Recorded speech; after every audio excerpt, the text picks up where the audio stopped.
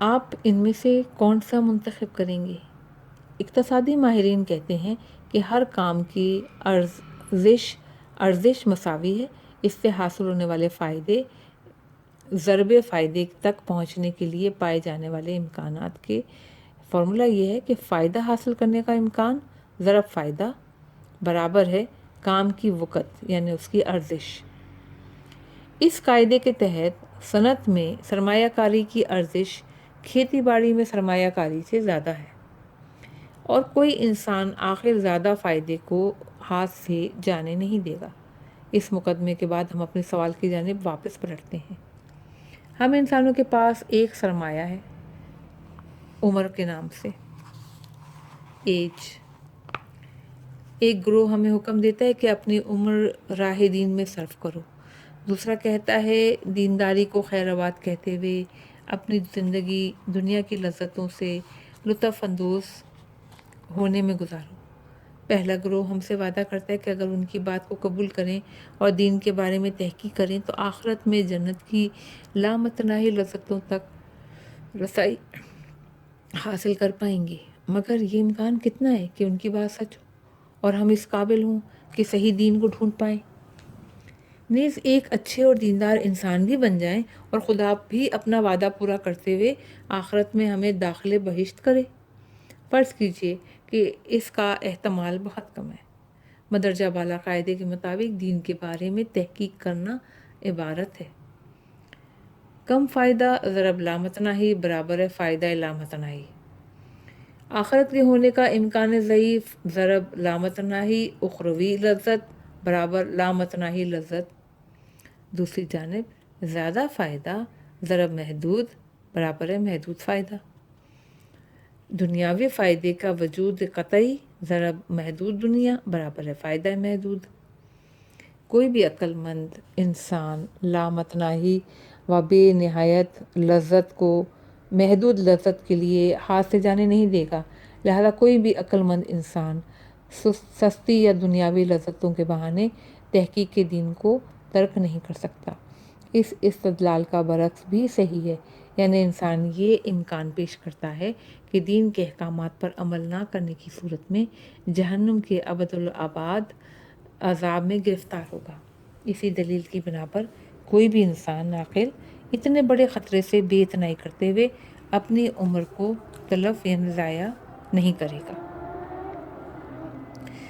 خلاصہ درس: ہم جہاں بینی کو ایک اور تقسیم الہی اور مادی جہاں بینی میں بھی منقسم کر سکتے ہیں۔ جہاں بینی الہی میں خدا اور اس جہان کے خالق پر اعتقاد پایا جاتا ہے، اور کیونکہ خدا حکیم ہے لہذا اس نے کسی بھی چیز کو بے فائدہ و عبث خلق نہیں کیا۔ اس کے ساتھ ہی خدا انسان کے لیے ایک ہدف رکھتا ہے، اور یہ ہدف انبیاء کو بھیجنے، عدالت کے قیام اور آخرت پہ اعتقاد رکھنے سے حاصل ہو سکتا ہے۔ اس کے مقابل مادی جہاں بینی ہے جو خدا پر کوئی اعتقاد نہیں رکھتی، نیز جہان کو مخلوق بھی تصور نہیں کرتی، بلکہ صرف مادی اور ظاہری چیزوں پر اعتقاد رکھتی ہے۔ اس دیدگاہ کے مطابق جو مادی مظاہر سے زیادہ استفادہ کرے اور زیادہ سے زیادہ دنیاوی لذتوں سے لطف اندوز ہو، کامیاب ترین، اور جو کوئی بھی اس دنیا میں رہتے ہوئے دنیاوی لذتوں سے مزہ نہ لے سکے وہ ناکام ترین فرد ہے۔ لہذا ایسا شخص جو دنیاوی لذت سے بہرہ مند نہیں ہو سکتا کے لیے بہتر ہے کہ اس دنیا سے چلتا بنے۔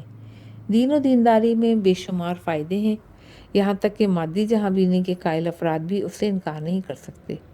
من جملہ ان فوائد میں مسئولیت، کوشش، امید، اطمینان قلبی اور علوم کی ترقی شامل ہے۔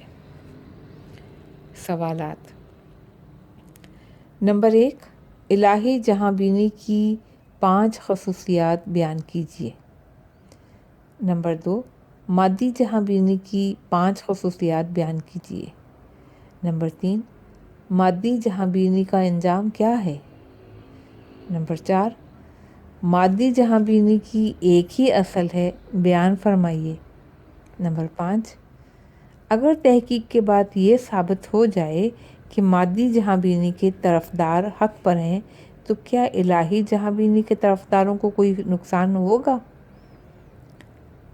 نمبر 6، اگر تحقیق کے بعد یہ ثابت ہو جائے کہ الہی جہاں بینی کے طرفدار حق پر ہیں تو کیا مادی جہاں بینی کے طرفداروں کو کوئی نقصان ہوگا؟